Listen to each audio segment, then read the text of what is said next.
Le plus grand secret révélé, chapitre 2. Il est si proche que vous ne le voyez pas, si subtil que votre esprit ne le comprend pas, si simple que vous n'y croyez pas, si bénéfique que vous ne l'acceptez pas. Comment se fait-il que si peu de personnes aient découvert la vérité ? Pourquoi n'avons-nous pas réalisé pour la majorité d'entre nous ce que nous sommes ? Comment des milliards d'êtres humains ont-ils pu passer à côté de quelque chose d'essentiel à leur bonheur ? Si nous n'avons pas encore découvert le plus grand secret, c'est à cause d'un seul petit obstacle, une croyance. Une simple croyance nous empêche de faire la plus grande découverte qui soit. La croyance selon laquelle nous sommes notre corps et notre mental. Vous n'êtes pas votre corps. Nous sommes venus dans ce monde pour être un corps afin d'apprendre que nous n'en sommes pas un.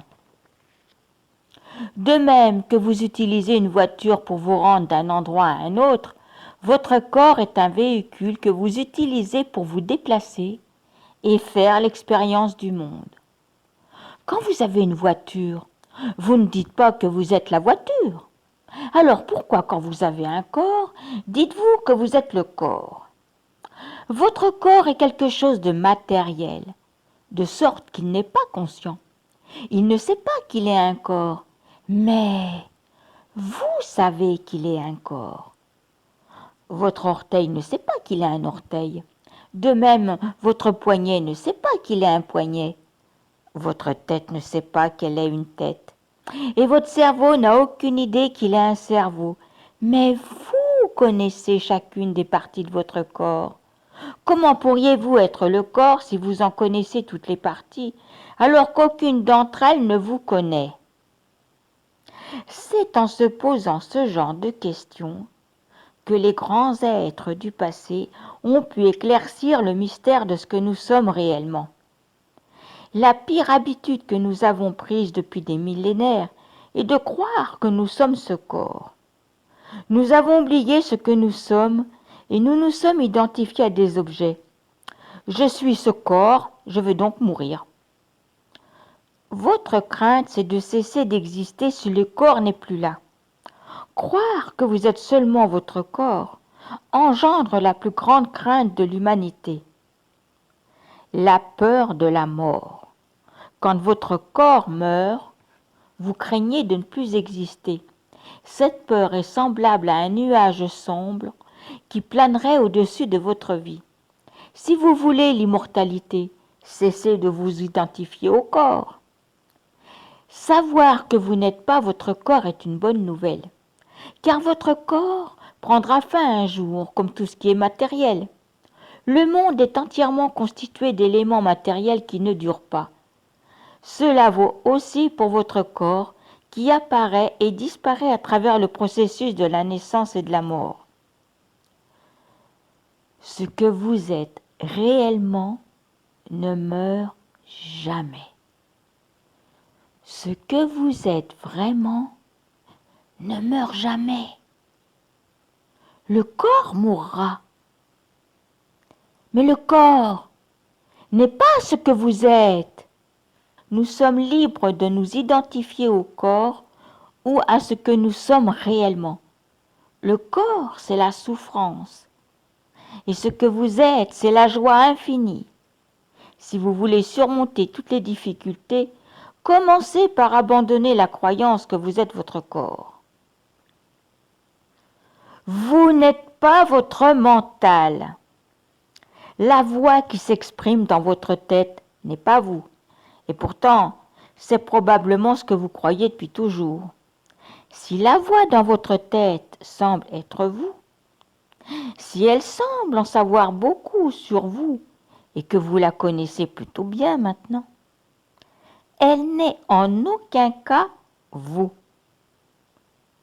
La voix dans votre tête est votre mental et vous n'êtes pas votre mental. Le mental est un amas de pensées qui ne cesse d'apparaître et de disparaître. S'il n'y a pas de pensée, alors il n'y a pas de mental. Le mental est fait uniquement de pensée. Vérifiez par vous-même. Où est votre mental s'il n'y a pas de pensée? Votre mental n'est pas là. Il n'y a pas de mental que des pensées et des émotions, des souvenirs et des sensations. Mais êtes-vous une pensée? Êtes-vous une émotion?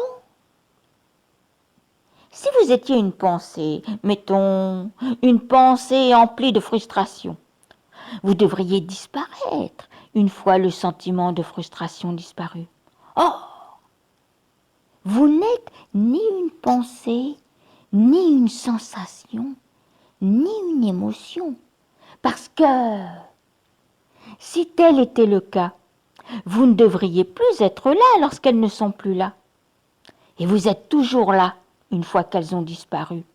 Vous êtes là avant l'apparition d'une pensée, de même que vous êtes là avant l'apparition d'une émotion ou d'une sensation, et vous demeurez inchangé lorsqu'elles ne sont plus là.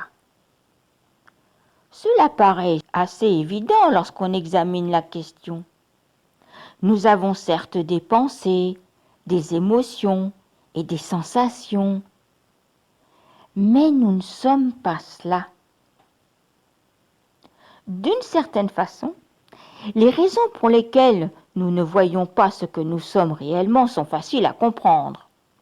Le corps et le mental forment une combinaison très convaincante.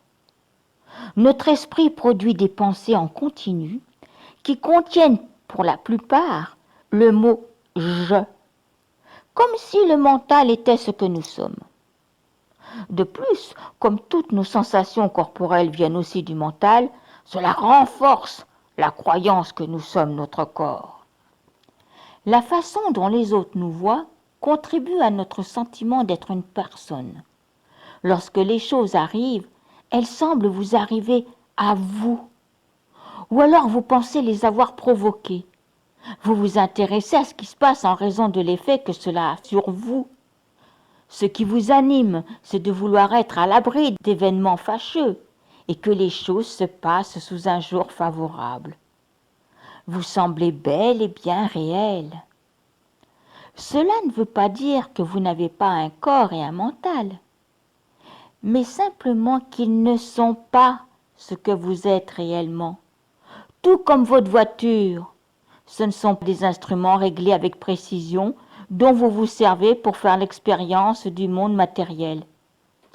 L'identification au corps et au mental est la seule chose qui vous empêche de voir ce que vous êtes vraiment.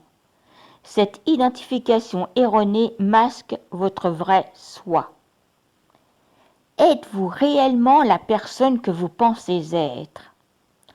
Au vu de tous les efforts que nous mettons en œuvre pour renforcer l'ego, l'importance que nous accordons à l'estime de soi, à la réputation, à la réussite, à l'apparence physique et à l'acquisition de biens matériels, la possibilité d'atteindre l'éveil est déjà un miracle en soi. L'ego, le soi imaginaire, le prétendu soi, le soi séparé et le soi psychologique sont différents mots utilisés par les enseignants et les sages pour désigner ce que nous prenons à tort comme notre identité. Toutes ces descriptions se rapportent à un corps et à un mental qui forment ensemble ce qu'on appelle une personne.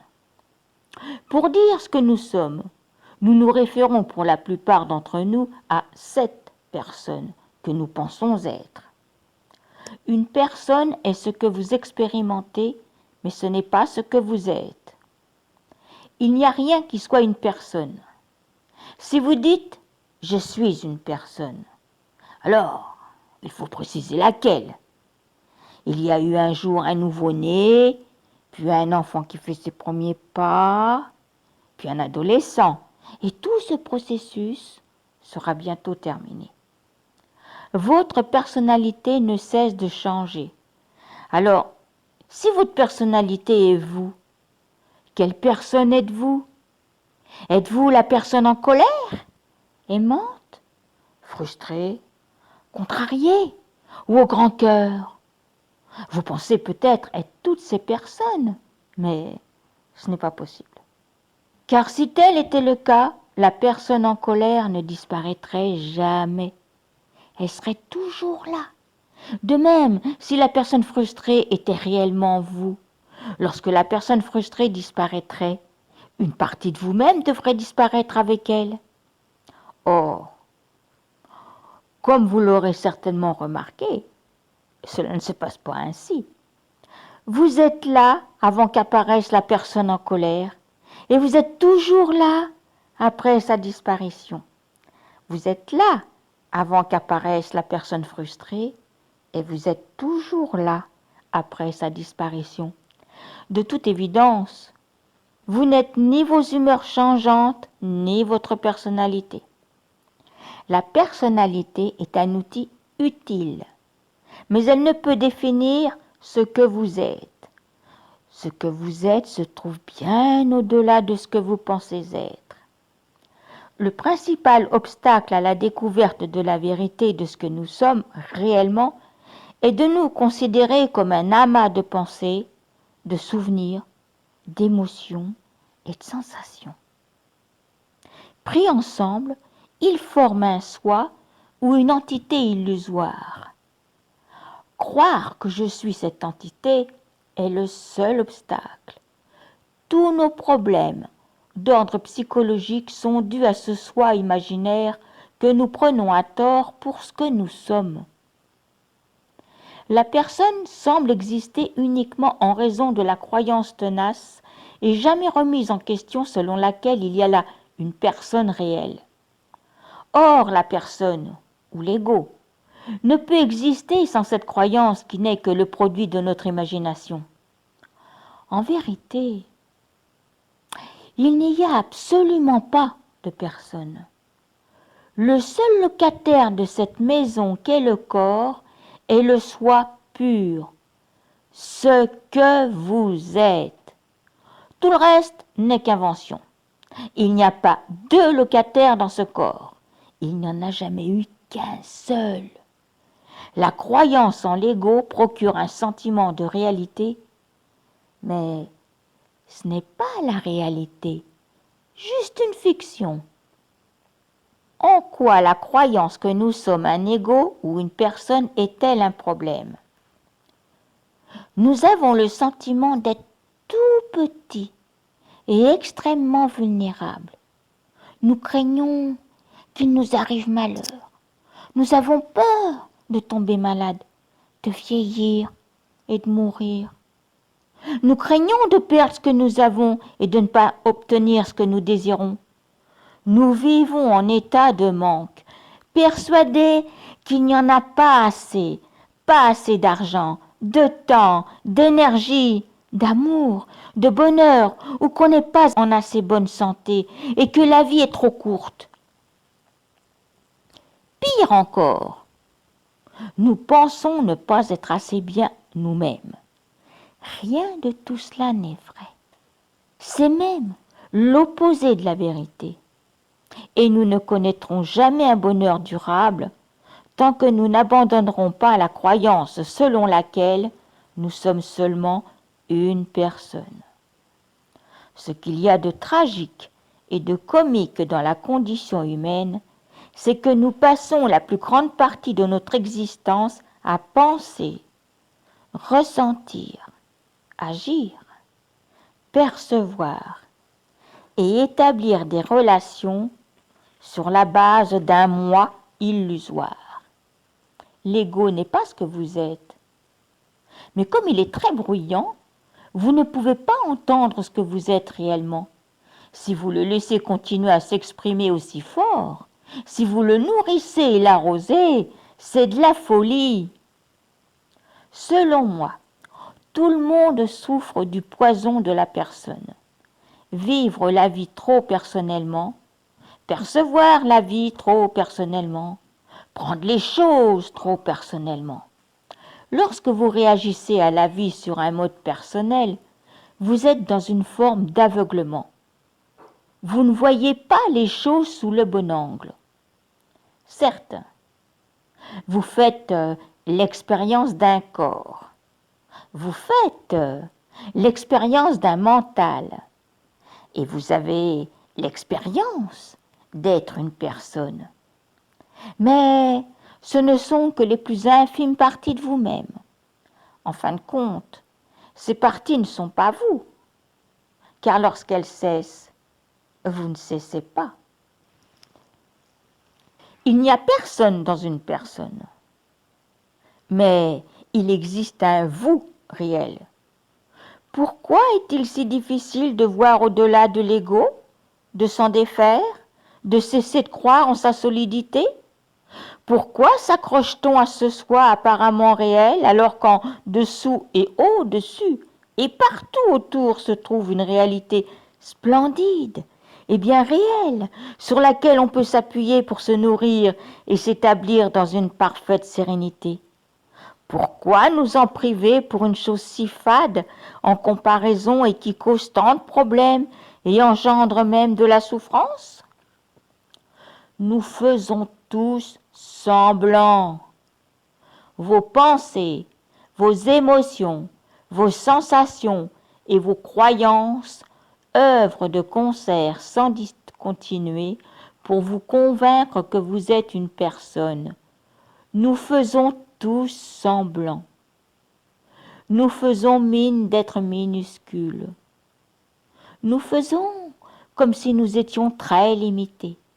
Nous prétendons être une personne qui naît, vit un temps et finit par mourir, et que cette mort est la fin de ce que nous sommes.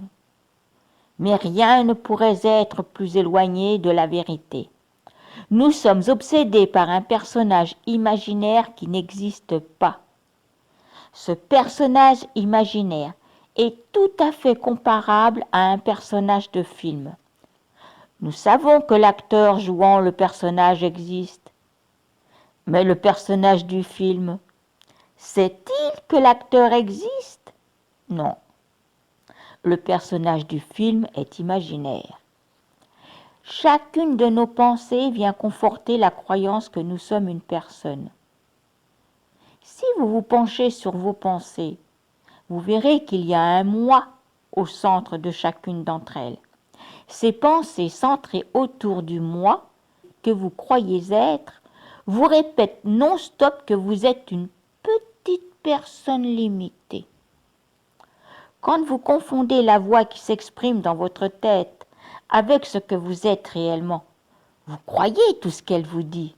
Vous prenez pour argent comptant toutes les pensées qui apparaissent dans votre mental, des pensées telles que « je vieillis, je suis trop fatigué, je ne suis pas assez bien, je n'y arrive pas, je n'ai pas le temps, je ne suis plus aussi en forme qu'avant, je n'ai pas assez d'argent, je ne suis pas assez intelligent, ma vue a baissé, je ne me sens pas aimé, un tel ou une telle ne m'apprécie pas, je ne le mérite pas, j'ai peur de mourir et je ne sais pas quoi faire. » Toutes ces pensées sont des limitations que vous impose votre mental.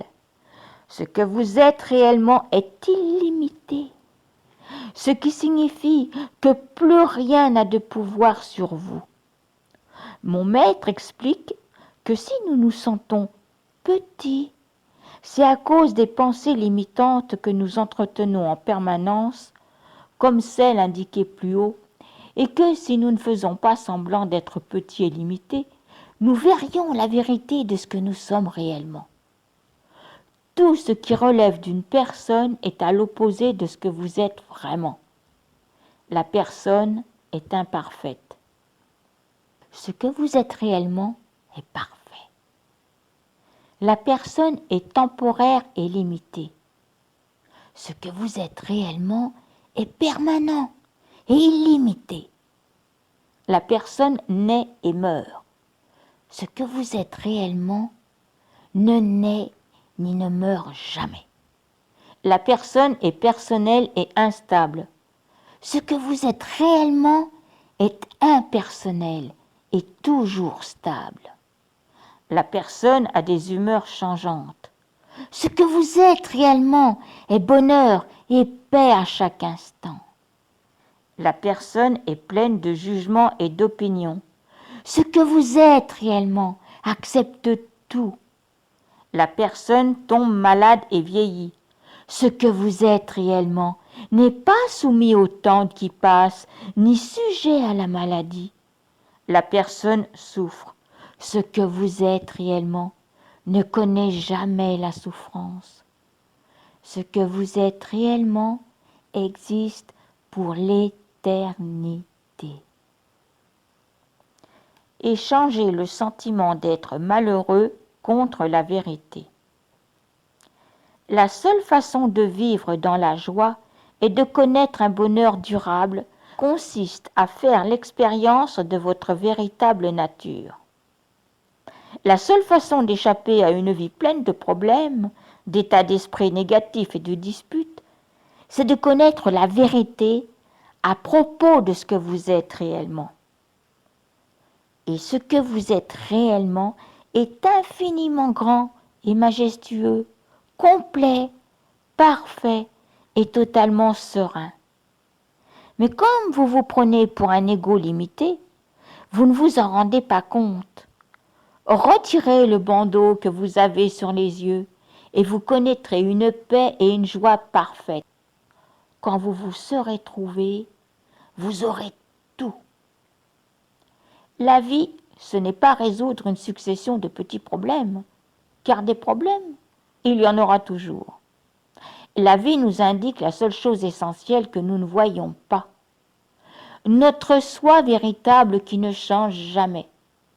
La plupart des gens vivent en se prenant à tort pour des personnes ayant un corps, alors qu'ils sont le soi véritable. Il peut y avoir de la tragédie dans l'histoire de notre vie, mais en réalité, aucune tragédie ne nous arrive. L'histoire est là uniquement pour nous apprendre à faire la distinction.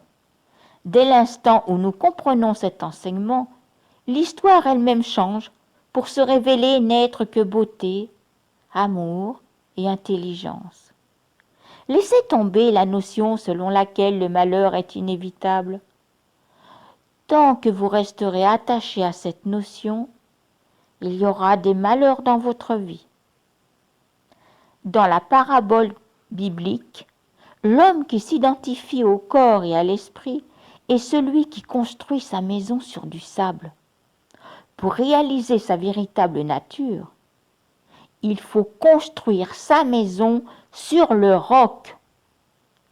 Il n'y a rien à faire pour découvrir cette vérité parce que vous l'êtes déjà.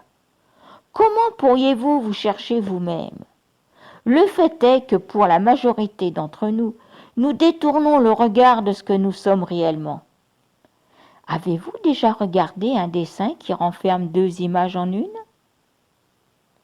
Dans le premier temps, vous ne voyez qu'une seule image clairement, sans voir l'autre. Et malgré tous vos efforts, la seconde semble vous échapper parce que votre attention est centrée sur la première. Si vous voulez que l'autre image vous apparaisse, vous devez changer de perspective et modifier très légèrement votre regard. Dans la célèbre image de Rubens, soit vous voyez d'abord deux personnes qui se regardent, soit vous voyez un vase. Si vous voulez voir clairement les deux images, vous devez changer votre façon de regarder. La plupart du temps, nous voyons en nous uniquement un corps et un mental, c'est-à-dire une personne. Pour voir clairement ce que nous sommes, comme dans l'image de Rubens, nous devons changer de perspective, ne serait-ce que très légèrement. La révélation. Puis-je vous poser une question toute simple? Êtes-vous conscient? La réponse est oui, car sinon vous ne seriez pas conscient de la question que je viens de vous poser. Je vous repose la question. Êtes-vous conscient? Oui, vous êtes conscient. Vous étiez conscient quand vous étiez un nouveau-né. pendant votre enfance, votre adolescence et votre vie d'adulte. Vous êtes conscient tout au long de votre vie. La conscience est la seule chose stable dans votre vie. Votre corps ne cesse de changer, de même que votre mental, vos pensées, vos émotions et vos sensations. La seule chose qui demeure inchangée est la conscience que vous en avez. Cette conscience est ce que vous êtes réellement. Vous êtes la conscience. Vous l'êtes. Elle est si proche de vous que vous ne la voyez pas. C'est à travers ses yeux que vous regardez le monde qui vous entoure. Et quand nous disons « je », nous avons été conditionnés à croire qu'il s'agit du corps, alors que le « je » réel se rapporte à la conscience. Vous n'êtes ni un corps, ni un mental, ni un ensemble de pensées, d'émotions, de souvenirs ou de sensations. Vous êtes ce qui est conscient de votre corps, de votre mental, de vos pensées, de vos émotions, de vos souvenirs et de vos sensations. Vous êtes la conscience elle-même.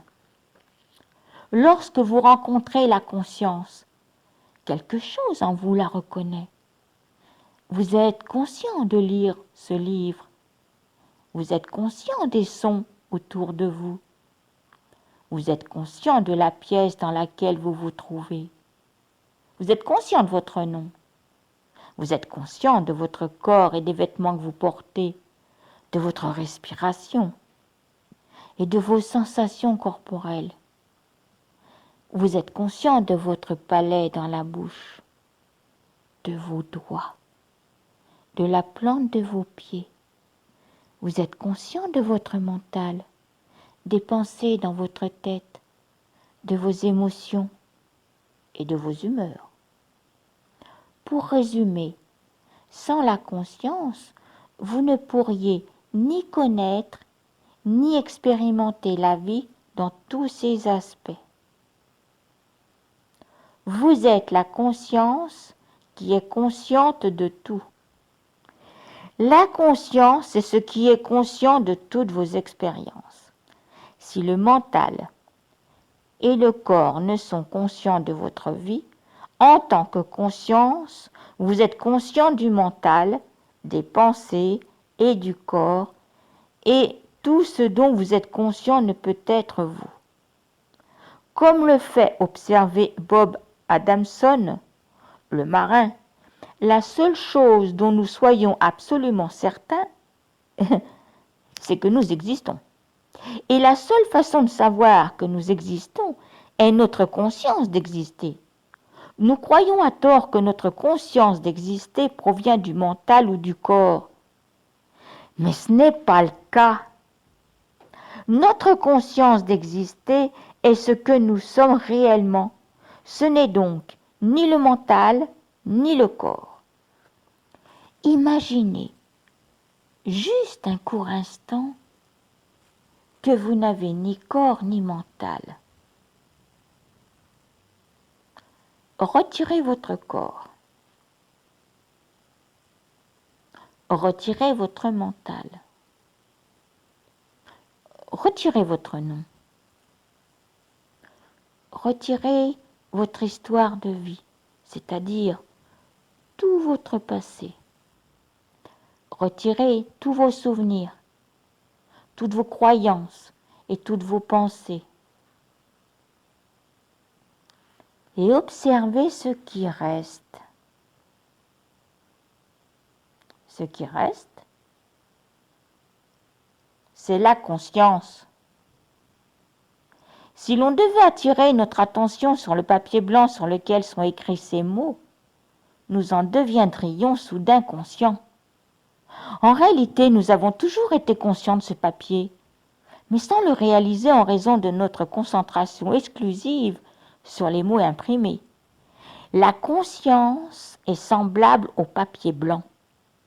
De même que le papier blanc est toujours là, la conscience est toujours présente à l'arrière-plan de notre vie. Si nous portons généralement toute notre attention sur notre mental et sur nos pensées, sur notre corps et sur nos sensations, c'est parce qu'ils sont très forts pour attirer notre attention. Mais nous ne pourrions pas expérimenter le mental et nos pensées, ni le corps et ses sensations si la conscience n'était pas consciente d'eux. De même que nous ne pourrions pas voir les mots s'il n'y avait pas à l'arrière-plan du papier sur lequel les mots sont imprimés. En prêtant attention à cet arrière-plan, ne serait-ce qu'un peu, vous découvrirez un autre monde. Être conscient est l'élément le plus évident de l'expérience et pourtant le plus ignoré. Ce qu'il y a de subtil et que nous ne remarquons pas, c'est que toute chose est connue directement par la conscience. Or, nous sommes fermement convaincus que tout provient du mental. Par exemple, nous avons pris l'habitude de dire « je pense ». Mais en réalité, en y regardant de plus près, nous remarquons qu'il n'y a une conscience de l'acte de penser. Vous n'êtes donc pas vos pensées parce que quelque chose est conscient du fait que vous pensez. Ce qui regarde à travers vos yeux, c'est la conscience. Ce qui écoute à travers vos oreilles, c'est la conscience. Sans la conscience, vous ne seriez pas conscient de tout ce que vous voyez, entendez, goûtez, sentez ou touchez. Et vous ne feriez pas l'expérience des informations qui vous parviennent par l'intermédiaire de vos sens. Vos sens ne sont pas conscients. C'est la conscience qui est consciente de tous vos sens.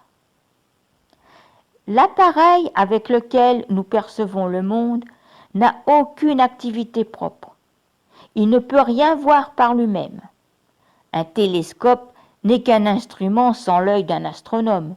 Il ne voit rien par lui-même. De même, l'appareil du mental ne voit rien par lui-même. Vous êtes la conscience qui est consciente de tout ce qui est. La conscience individuelle, le sentiment de « je suis une personne », un individu séparé, un mental ou une âme contenue dans les limites d'un corps, n'est que le fruit de votre imagination, une forme erronée de la conscience pure que nous sommes, qui est « je suis ». Mais elle n'en reste pas moins la première cause de tous nos désirs et de toutes nos souffrances. Le « moi » que nous imaginons être n'est qu'une pensée parmi d'autres. Notre nature réelle, le soi réel infini que nous sommes, c'est nous, moins le mental. Notre mental déforme le monde, que nous voyons en ajoutant des couches de pensées et de croyances les unes sur les autres. Chacune de ces couches déforme un peu plus le monde et nous empêche de voir les choses telles qu'elles sont réellement. Le mental ne découvrira jamais ce que vous êtes. En réalité, le mental ne fait que le masquer. Il faut commencer par lâcher le mental pour découvrir ce que vous êtes. Chercher à voir la vérité avec votre mental, c'est comme essayer de voir quelque chose en ayant un bandeau sur les yeux. Il faut commencer par retirer le bandeau pour voir quelque chose, tout comme vous devez lâcher le mental pour voir ce que vous êtes réellement. Chercher à comprendre la conscience avec votre mental, c'est comme essayer d'allumer le soleil avec une bougie. Nous n'en sommes pas bien souvent conscients, mais la plupart du temps, nous prêtons attention uniquement au bruit des pensées qui s'élèvent avec notre mental. La conscience est toujours présente, mais quand le brouhaha des pensées cesse, il est bien plus facile de s'en rendre compte. Quand les pensées cessent, nous prenons pleinement conscience de la conscience qui n'a jamais cessé d'exister en silence dans l'arrière-plan. Le mental qui vient tout obscurcir. Nous sommes tellement habitués à nous connaître à travers nos problèmes, nos drames et nos obsessions, que la conscience, consciente d'elle-même, qui est notre véritable nature, et ce qu'il y a de foncièrement bon en nous est difficile à accepter comme étant notre véritable identité. La conscience, consciente elle-même, est le mot qu'emploie Locke Kelly pour désigner la conscience. Les maîtres du présent et du passé utilisent différents mots pour décrire ce que vous êtes. La conscience elle-même, la conscience cosmique, l'être, la nature de Bouddha, la conscience du Christ, la conscience de Dieu, l'esprit, le soi, l'être infini, l'intelligence infinie, l'être illimité, notre véritable nature, notre soi véritable, la présence de Dieu, la conscience présente, la conscience pure. Ces mots décrivent tous la même chose, la conscience que vous êtes. Nous sommes si intelligents et notre vie est si compliquée qu'il nous est difficile de croire qu'il suffit de découvrir la conscience consciente d'elle-même pour ne plus souffrir. Tout comme nous avons du mal à croire que la plus grande découverte que l'on puisse faire se trouve déjà là, en nous. Nous n'avons pas besoin d'entreprendre une odyssée pour la trouver, l'obtenir ou la développer. La bonne blague, c'est la simplicité de tout ce qui est. C'est effectivement une bonne blague. Car ce que nous sommes vraiment, qui est plus proche de nous que notre souffle, passe inaperçu pour la majorité des êtres humains depuis des millénaires. Si nous passons à côté de la découverte la plus simple et la plus merveilleuse qui soit, c'est parce que nos pensées ont un effet hypnotique sur nous. Quand nous laissons le mental faire sa loi, nous perdons de vue la conscience. Nous avons pris l'habitude de porter toute notre attention sur les pensées qui naissent dans notre mental et sur tout ce que nous percevons par l'intermédiaire de nos sens. Et comme notre attention est détournée, nous ne voyons pas ce qui est toujours présent, c'est-à-dire la conscience. Le corps et le mental ne sont pas un problème. Le seul problème, c'est de les prendre pour la présence témoin de la conscience. Tant que l'on identifie cette présence témoin au corps et au mental, elle ne peut se révéler dans toute sa splendeur. Le temps d'un instant, retirez la personne. Ce n'est qu'un vêtement parmi d'autres. Tout est limé, marqué par les années de sueur et de larmes. Croire que notre soi, la conscience vide, ouverte et lumineuse, partage les mêmes limitations et la même destinée que le mental et le corps, c'est comme croire que l'écran partage les limitations et la destin d'un personnage de film. Les gens pensent être des êtres humains, mais ils sont l'être infini.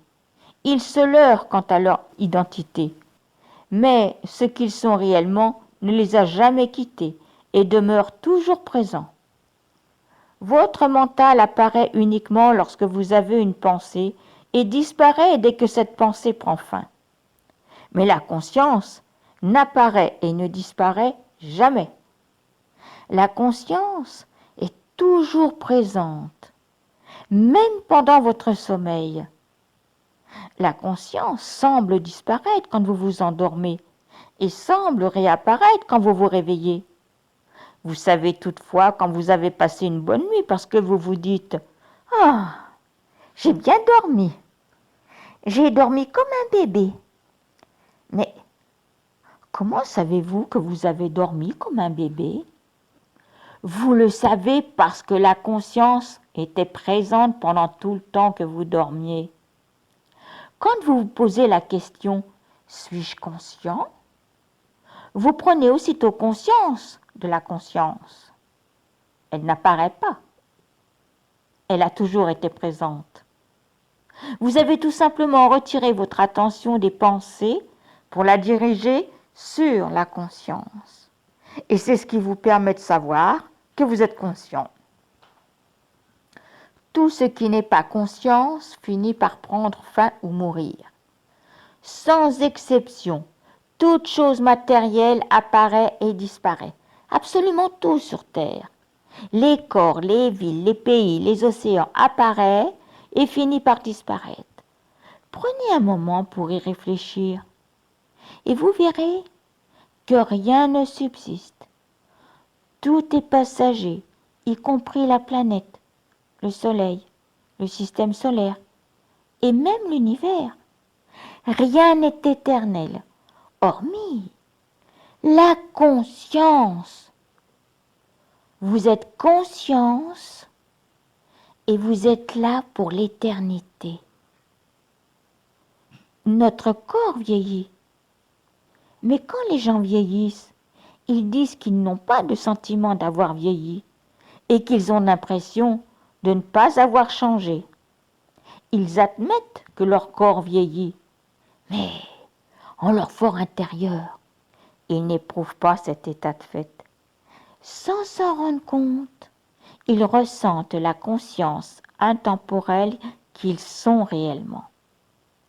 Quand vous avez des souvenirs de votre passé, de votre enfance qui se souvient, ce « je » qui dit « je me souviens » et celui qui connaît l'expérience, celui qui se souvient de l'expérience, ce « je » que l'on pense être à 5 ans, à 15 ans, à 30 ans et à 60 ans.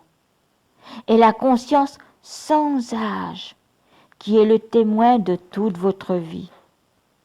À 5 ans, je vais bientôt aller à l'école. À 15 ans, je suis impatient de passer mon bac. À 30 ans, je viens tout juste de me fiancer. À 60 ans, je ne suis pas encore prêt pour la retraite. La réalisation de soi, c'est voir que les apparences changeantes à la surface de la vie émanent de cette conscience toujours présente et parfaitement stable que nous sommes réellement et que nous n'avons jamais cessé d'être. Ce n'est pas un conte de fées. Cette possibilité est aussi réelle qu'un arbre, que la politique, que les racines qui arriment l'arbre au sol, ou que les journaux et les articles qu'ils contiennent. Elle est aussi réelle que l'équipe des Red Sox, que le prix de l'essence, indifférent qui vous oppose à votre belle famille, ou une note de frais de scolarité.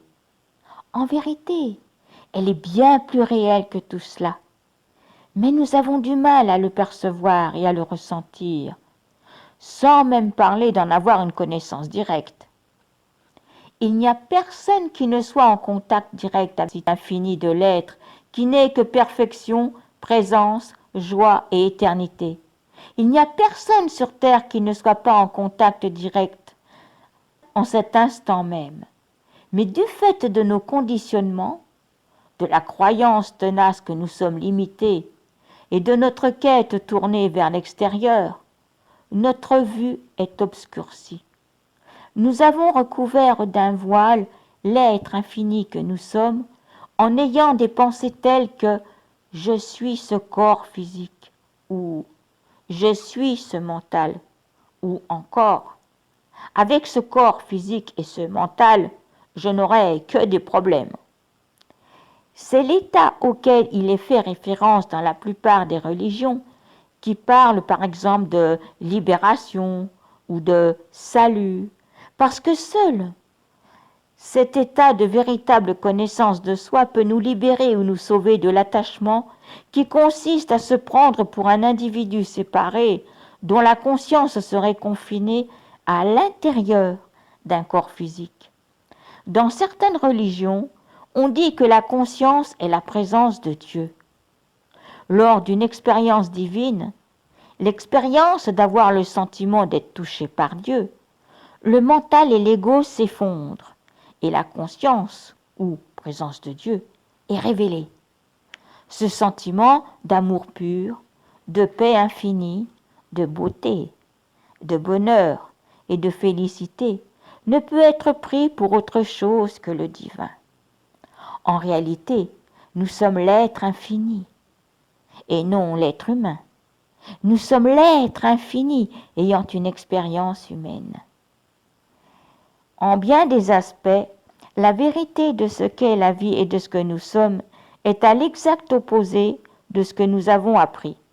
Au lieu de chercher le bonheur, la plénitude, les réponses et la vérité dans ce monde extérieur, nous devons nous tourner vers l'intérieur et regarder en nous-mêmes, car c'est là que nous trouverons tout ce que nous avons toujours cherché.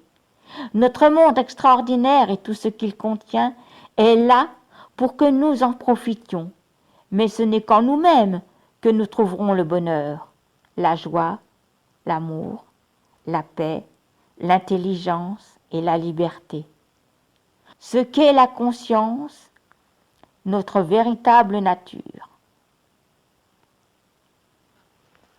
Chapitre 2 résumé. Une seule croyance nous empêche de faire la plus grande découverte qui soit. La croyance que nous sommes notre corps et notre mental. Vous n'êtes pas votre corps. Votre corps est un véhicule que vous utilisez pour faire l'expérience du monde. Votre corps n'est pas conscient. Croire que vous êtes seulement votre corps engendre la plus grande crainte de l'humanité, la peur de la mort. Ce que vous êtes vraiment ne meurt jamais. Vous n'êtes pas votre mental. Le mental est fait uniquement de pensées. S'il n'y avait pas de pensée, alors il n'y a pas de mental. Vous n'êtes ni une pensée, ni une sensation, ni une émotion, parce que si tel était le cas, vous ne devriez plus être là lorsqu'elles ne sont plus là. Votre corps et votre mental forment ensemble ce qu'on appelle une personne, le soi imaginaire. Une personne est ce que vous expérimentez, et ce n'est pas ce que vous êtes. Nous ne connaîtrons jamais le véritable bonheur durable tant que nous resterons attachés à la croyance que nous sommes une personne. Vous faites l'expérience d'un corps, vous faites l'expérience d'un mental, et vous avez l'expérience d'être une personne. Mais ce que vous êtes n'est ni votre corps, ni votre mental. Nous nous voyons comme des personnes petites et limitées à cause de nos pensées qui ne sont que des restrictions.